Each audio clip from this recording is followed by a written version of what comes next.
Kena keskhommikut, head kuulajad ja meie vaatajad ka YouTube'is. Et täna oleme siin saates kahekesi, et mul on hea tervitada meie erakonna aseesimeest ja Riigikogu Keskerakonna fraktsiooni esimeest Lauri Laatsi ja mina erakonna peasekretär Anneli Ott. Ja alustame võib-olla siis kõige sellisest eilsest ärevamast teemast, et droonid meil lendavad, aga kahjuks vastused inimeste küsimustele on väga-väga segased, väga kaootilised ja eilse päeva jooksul saime päris mitu kohta teada, mitu meetrit erinevat, kuhu siis droon lõpuks kukkus, kes selle lõpuks alla lasi. Ja tegelikult täna hommikul juba kuuleme, et antakse autasu, mis on loomulikult kena, kuid kuhu me niimoodi edasi jõuame, et selle peale peaks ka kohe täna mõtlema hakkama ja sellest tegelikult väga täpselt inimestele teada anda, et milline on riigi plaan. Et Lauri, kuidas Riigikogu poolt teema nüüd käsitletud on? No samal ajal, kui tegelikult see intsident juhtus, siis peaminister oli meil Riigikogu saalis, rääkis julgeoleku küsimustest. Ja eks see uudis täpselt selle ajal tuli ja näha oli ka see, et mingil hetkel oli tal ka raske vastata nendele jooksvatele küsimustele, ehk siis see kindlasti pani teda muretsema. Aga ja sama teema oli tegelikult ka saalis, et mis me siis teeme, et kas me suudame droone maha võtta, kui nad tulevad, et eelmised need intsidendid, mis me olid, siis oli selgelt oli näha, et meie suutlikkus on tegelikult nullilähedane. Ja kogu selle loo juures on tegelikult positiivne see, et meie liitlased võtsid selle drooni maha. Teine pool, mis on nagu negatiivsem pool, on loomulikult see, et miks need droonid meie õhuruumi satuvad ja kas see on nagu nii-öelda edaspidi sellisel viisil kordub, tõenäoliselt ikkagi kordub, aga mis me peame Eesti riigi poolt selgelt nagu andma sellise signaali Ukrainale ja et see ei ole aktsepteeritav. Me ju kõik saame aru, et miks need droonid meie piiri lähedalt ju tegelikult kulgevad õhus. Nad püüavad ikkagi tõenäoliselt ära kasutada sellist tsooni, mis on Venemaa poolt võib-olla vähem kaitstud. Ja selle tagajärjel need droonid ju meile ka satuvad. Ja meie ei tohiks seda tegelikult aktsepteerida. Et küsimus meie inimestest, küsimus on meie varas ja kui peaks veel selline suurem õnnetus juhtuma, siis on väga halb.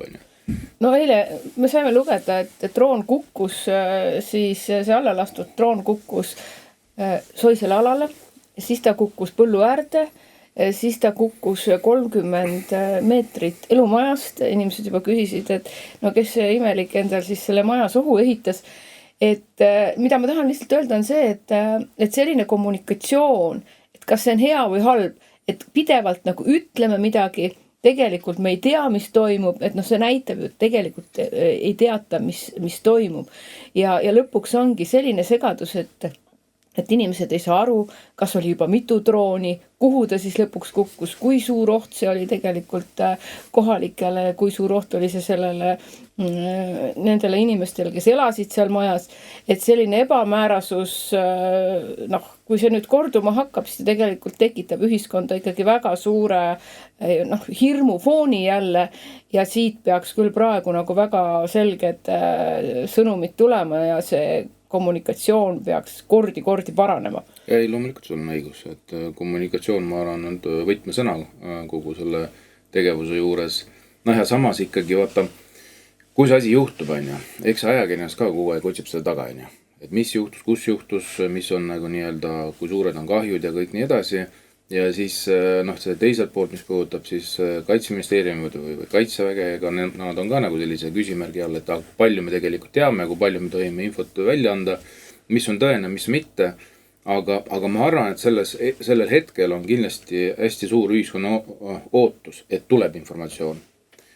Loomulikult teiselt poolt, kui seda infot antakse välja, peavad olema nagu kindlad veendumused ja kõik asjad peavad olla tegelikult valdavalt selged, et ei tekiski sellist nii-öelda väärt arusaama, et mis kahjuks ka seekord tekkis, rääkimata nendest esimestest kordades, mis oli täiesti nagu kommunikatsiooni möödalaskmine ja seal oli ikka väga suured probleemid, et mis ma saan väita, et selle juhtumi puhul, et nad on ikkagi arenemisvõimelised ja iga selline juhtum, mis jällegi leiab aset, see natukene õpetab. aga loomulikult seal on veel kaugele minna ja kommunikatsioon on võtmesõna, et millega tuleb hästi ettevaatlik olla ja see info peab olema hästi usaldusväärne.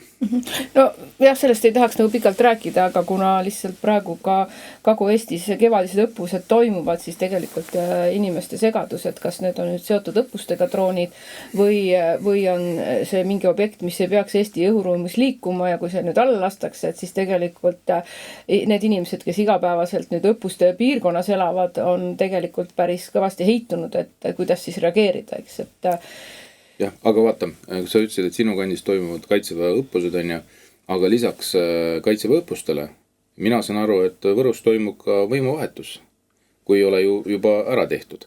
Et mis seal siis Võrus sul toimub?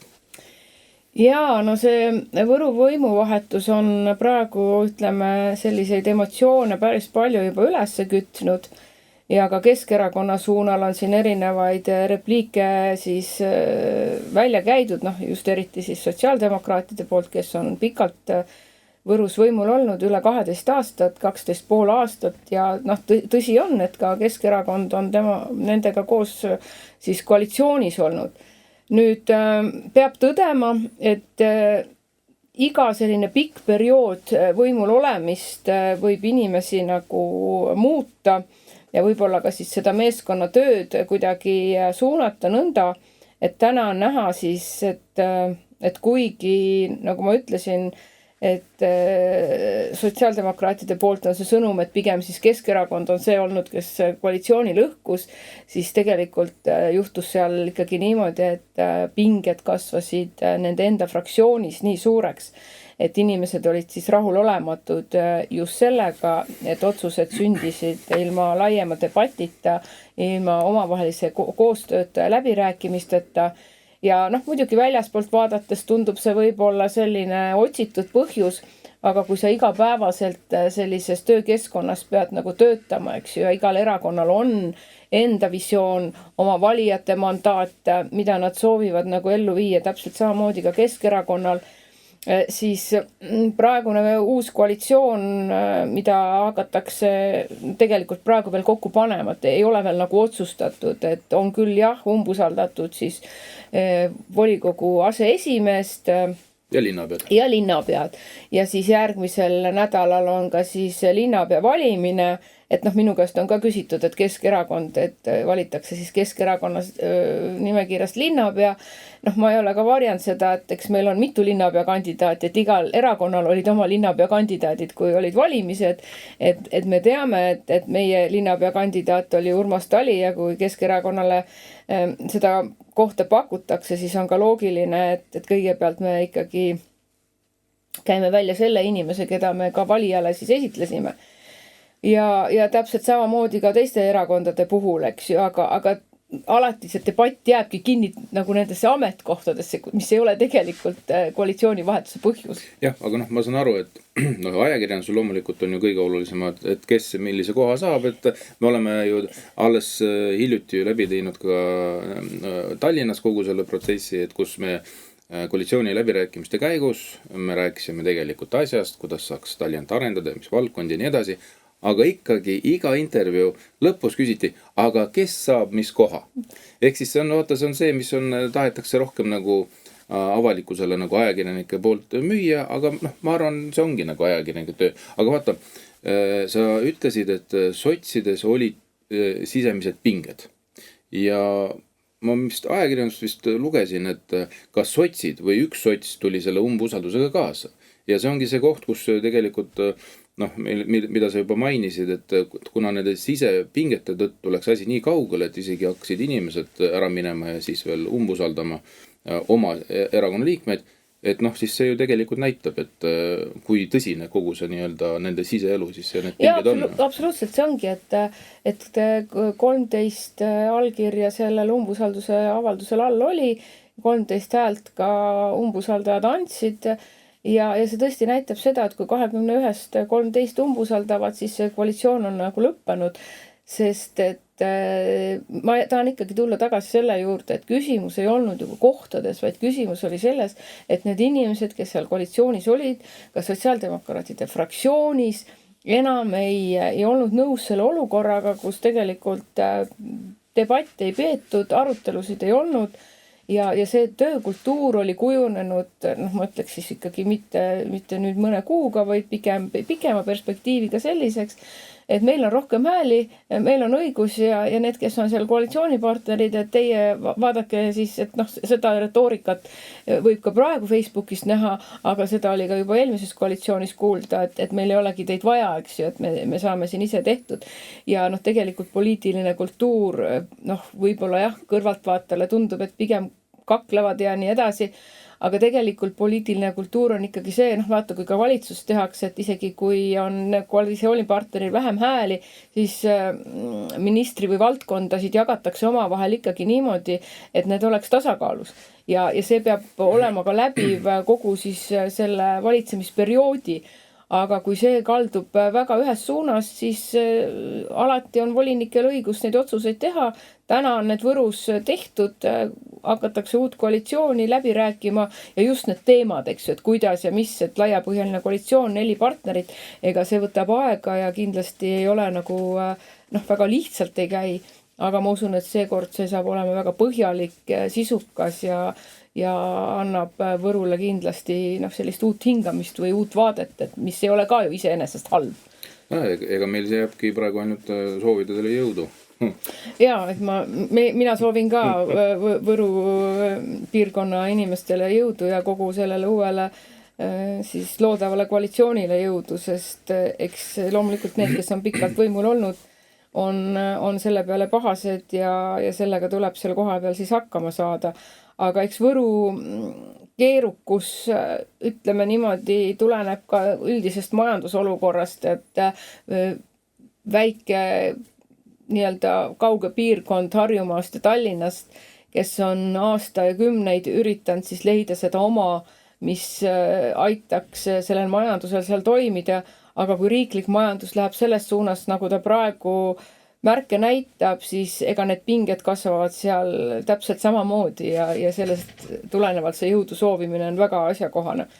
Eks siis jah, et ma saan aru, et me jõuame sinna riigi tasandi küsimuste juurde ja kui me räägime kaugest Eesti paigast, linnast nimega Võru, siis tegelikult ega puudulik regionaalpoliitika mõjutab loomulikult nii Võrud kui ka teisi Eestimaa linnu ja tegelikult me just alustasime selle aasta lisaeelarve menetlusega, kus jällegi oli näha, et see, mis puudutab sellist regionaalset mõõdet, suunda või siis poliitikat, täiesti jällegi puudus selles lisaeelarves. Ja sellise, see lisaeelarve, mis meile toodi, eks see näitabki, et tegemist on peenhäälestusega ja mingisugust lisandväärtust ta ei anna ja ei ole ambitsiooni. Ja see peegeldab tegelikult kogu seda valitsuse tegevust, mis on siin 3 ja enam aastat juba olnud, et puuduvad ambitsioonid. Ja see tegelikult ju ka teiselt poolt näitab seda, et kui valitsusel ei ole ambitsiooni, kui eelarves ei ole ambitsiooni, siis ka kõikides Eestimaa piirkondades on elule muutub raskemaks. Ja see on see koht, mida tegelikult praegune vähemalt rahandusminister ja peaminister, kui ta on käinud nädalate jooksul meie Riigikogu saalis aru andmas ja ka eelnõusid tutvustamas. Ja kui sa küsid kõikide nende küsimuste kohta, siis sealt tuleb lihtsalt täiesti mingi sohusti vastu. Avalikkusele on praegu ju täiesti selgelt näidatud suund, et kõigepealt lugupeetud peaministri poolt, et tegelikult kõik teised on süüdi, kuidas see metafoor seal oli, et on üks selline 8 jalg, eks ju, kes kõike segab, et nemad tahavad kõike hästi teha. Jah, reiting on seal 11-12% peal, mis näitab seda, et Eesti inimesed, et ühiskond mõistab, et need soovid ei ole nagu olnud päris siirad või ei ole olnud seda tarkust Eestit juhtida niimoodi, et elu areneks paremuse poole. Ja me oleme varem ka siin tsiteerinud juba ökonomist ja pangategelast Raul Eametsa, kes ütles ju nüüd välja, et me ei ole mitte 5 rikkama riigi hulka teel, vaid 5 vaesema riigi hulka.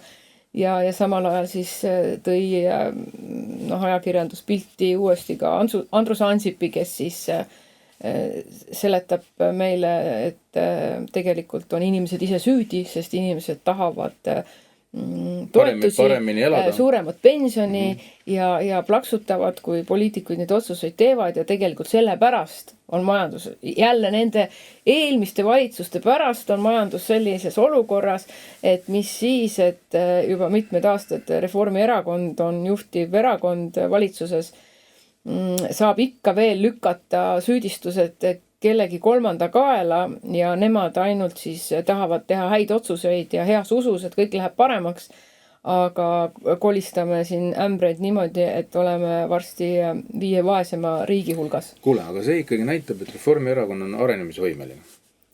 Tead, ja miks pärast? Esiteks nad on pikki aastaid siin rääkinud sellest, et miks pärast meil majandusel läheb halvasti, sellepärast, et Ukrainas käib sõda.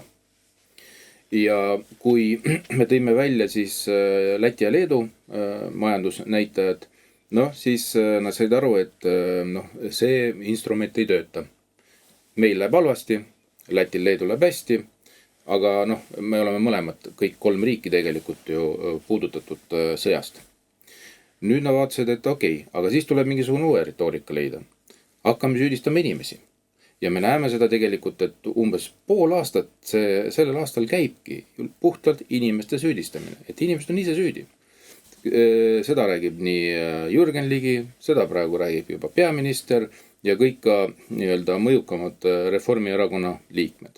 Ehk siis ikkagi teeme järelduse.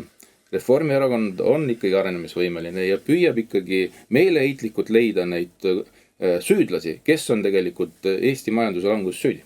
Ja, et see, ütleme, praktika on ju selline, et seda ei ole vaja väga palju kaevata, et kõik need roheprojektid Eesti energeetikas toimuv, see, et on jäetud põlevkivi valdkond rahadest ilma, seda ei ole arendatud, nüüd saab öelda, et ei olegi mõtet enam arendada, tegelikult on see olnud teadlik valik ja samamoodi see Rail Balticu rahastamine, pidev kallinemine, pidev edasi lükkamine, erinevad probleemid, mis seal on, võtavad järjest rohkem riigieelarvest raha, et ega siis inimeste jaoks need küsimused ei ole mingid utoopilised, et mina oma tööst tulenevalt liigun ikka väga palju nagu piirkondades ringi ja inimesed saavad aru, et see, et neid nüüd süüdistama hakata, ma ei oskagi öelda, kuidas see nagu töötab, et pigem on nagu ju teemad väga tõsised ja energeetikasektori, ütleme, kokkukukkumine selles mõttes, et ühelt poolt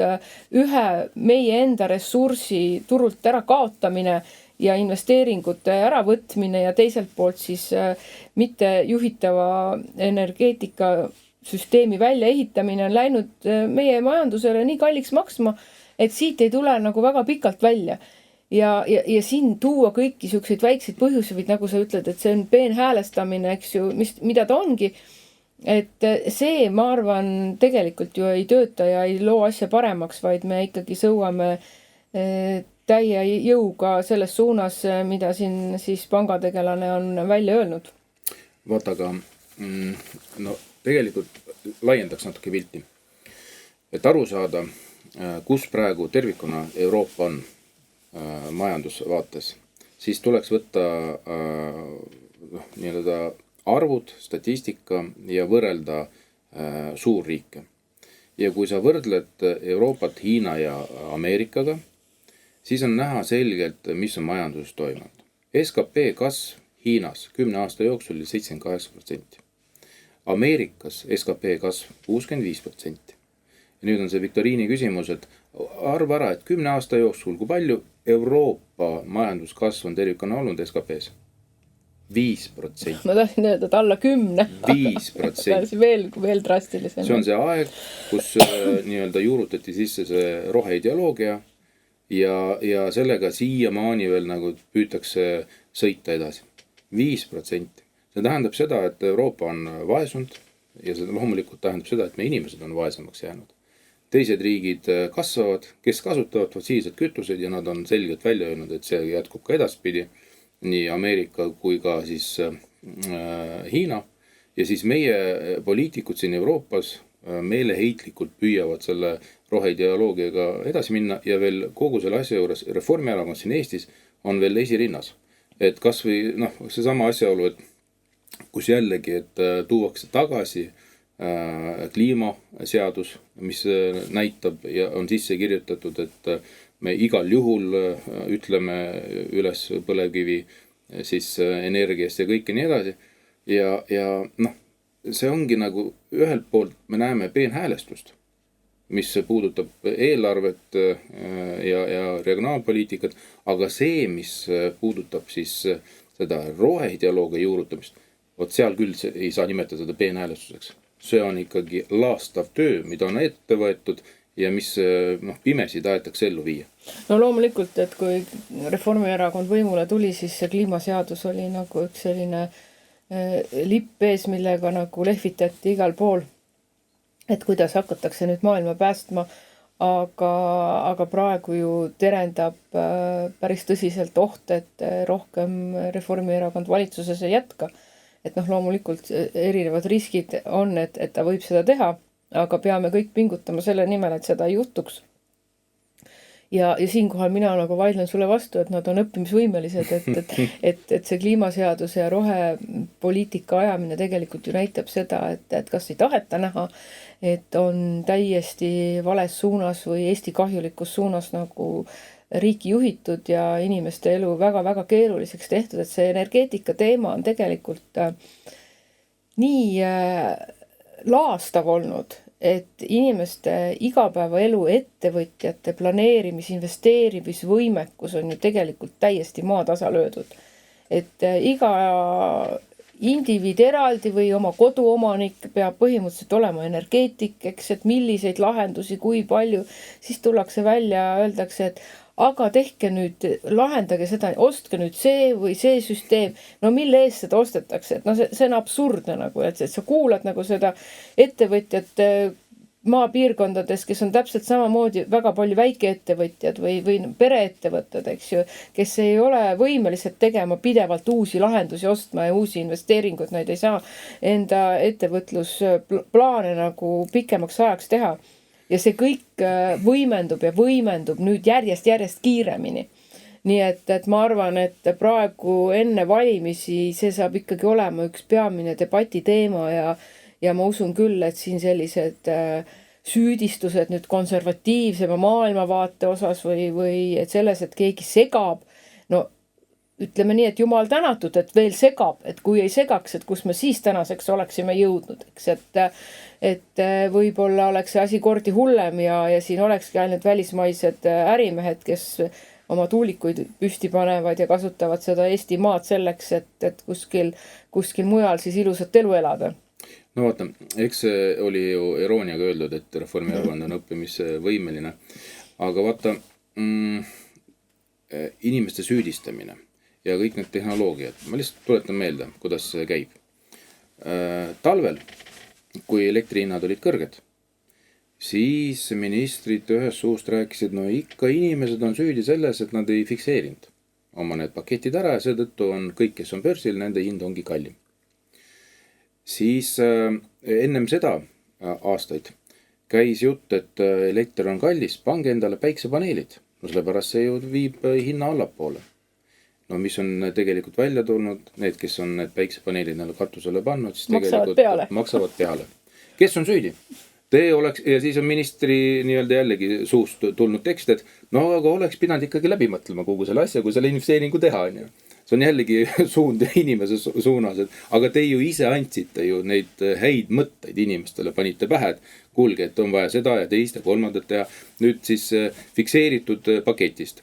Nii kui minister ütles ära, et olete ise rumalad, teil on fikseeritud pakette, tuleb uudis välja, et Elering nüüd võtab otsuse vastu, kus fikseeritud põhimõtteliselt, mille tagajärjel fikseeritud paketi hind veel tõuseb. Ja siis kindlasti öeldakse, et aga inimesed, te just kuulsite seda, et aga miks te börsile ei läinud üle, siis kui jällegi hinnad lähevad üles. Nii et alati püütakse leida süüdlast ja nüüd on see läinud ka poliitilisele põllule, nüüd on süüdi juba kõik konservatiivsed jõud, ükskõik kuidas need erakondade nimed on see siis meil parlamendis esindatud siis EKRE, Isamaa, ma ei tea, kas ta tõesti ka Keskerakonna sinna konservatiivide hulka siis vist loeb, on ju, kuigi me oleme kindlasti esindame tsentristlikku poliitilist vaadet ja see ongi see alalõpmatu kellegi süüdlase otsimine. Ja see ei ole nagu valitseja kohane, et valitsus peab tegelikult lähtuma sellest, et inimeste heaolust ja ta peab tagama inimeste heaolu. Ja loomulikult kodanikud peavad täitma oma rolli, aga et praegu valitsus, kes on ju tegelikult kodanike poolt valitud, süüdistab oma tööandjaid, see on see, mida me igapäevaselt näeme. Ja et mul on tegelikult siia saate lõppu ka üks väga selline positiivne vaade või uudis, kas ta nüüd uudis, aga Lauri, sa ise käisid ka, et me olime siin Türi lillelaadal. Oi, väga tore üritus oli. 3 päeva väljas, aga miks ma seda tahan rääkida on see, et meil oli seal lausa 2 telki, eks ju, palju materjali jagasime Kesknädala ajalehte ja tegelikult me tegime ühte küsitlust. Me tegime ühte küsitlust, kus nagu kõik erakonnad, nii ka Keskerakond praegu töötab siis välja oma valimiste programmi Riigikogu valimisteks järgmisel aastal. Ja küsisime siis inimeste käest, eks ju, maksusüsteemi kohta, ka presidendi valimiste kohta, demograafiliste olukorra lahendamise kohta. Aga mida peab nagu ütlema on see, et mina esimest korda nägin sellist suurt huvi ja soovi kaasa rääkida, et neid küsitluslehti täideti nende 3 päeva jooksul seal 100. Me teeme ka sellest video, me paneme selle kindlasti ka meie sotsiaalmeediakanalitele ülesse, et mis need vastused seal olid, aga ma pigem tahan nagu öelda seda, et sellist poliitika nii-öelda poliitilise sõnumi andmist erakonnale ja võimalust ära kasutada, öelda, et seda mina nagu kohtasin esimest korda, mis näitabki seda, et tegelikult inimesed näevad, et nüüd tuleb tegutseda, et see on nüüd see koht, kus tuleb kaasa rääkida ja poliitiku kohus ongi kõigepealt tegelikult ju inimesi kuulata ja nende käest saada seda sisendit, et kuhu poole peaks otsustega liikuma. Nii et mina nagu ütlen küll selle Türi lillelaada kogemuse kohta, et Keskerakonna poliitilised vaated sobivad inimestele väga hästi ja see on otsene tagasiside. Tead, mina mõtlesin, et sa hakkad lille ilust rääkima, sa hakkasid jälle poliitikast rääkima. No see on see poliitiku nii-öelda koorem, mida tuleb kanda, eks ju, aga lille ilu oli seal tõesti fantastiline. Aga lisaks meie telgile oli ka seal Reformierakonna telk. Ja mis pilt seal avanes, sellest võiks ka natuke rääkida, inimesed käisid, sõimasid Reformierakonna liikmeid ja reformierakondlased väga kaua seal tegelikult vastu ei pidanud, mõned tunnid natuke pealegi, siis lahkusid sellest telgist, aga telk ikkagi püsti, aga reformierakondlased telgi all rohkem ei olnud. No viimaseks päevaks oli seal tühi plats, et ei olnud enam seda telki ka, aga et ütleme, need, kes tulid siis sealt telgist meie telki, siis see sõnum oli väga ühene, et nad ei taha nagu kuulda mitte midagi, millest seal nagu räägitakse. Nii et on olemas ikkagi lootus järgmise aasta märtsikuus, et tegelikult valija näitab praegusele valitsusele koha kätte. Ja ütleme, meiega rääkisime väga palju seal nende kauplejatega, ja see sõnum oli seal ka täpselt sama, et palun, et tehke midagi täpselt samamoodi, toiduainete käibemaksu teema, kõik need energeetika teemad, elektrihinna teemad, et need on kõik igapäevased, millega inimesed tegelevad. Nii et meil on väga palju asju, mida peaks väga kiiresti muutma, see on kindlasti keeruline, aga kõigepealt peab olema avalik debatt kõigi nende teemade osas ja inimesed, palun ärge laske ennast süüdistada sellest, kuhu Eesti riik täna on jõudnud, vaid olge häälekad, öelge oma sõnum välja igal võimalusel, kus siis seda küsitakse. Ma usun, et seda praegu enne valimisi järjest rohkem küsitakse, nii et ei saaks öelda, et inimesed ei ole öelnud või ei ole huvi tundnud. Aga kes suundus Türi lillelaadale selleks, et osta endale lilli ja muid isikuid, tegelikult see oli väga hea koht ja müts maha korraldajate eest. Oli palju kauplejad, oli väärt kaupa, oli ka mõistliku hinnaga, mina sain endale nii tomati kui kurgiistikut, lilleampleid, nii et lisaks poliitikale, millega meie tegelesime, siis sai ka nii-öelda osteldud ja toetatud meie kaupmehi. Ja, et oli ilus üritus. Aga teile soovin ilusat päeva jätku ja kohtume jälle järgmisel kolmapäeval.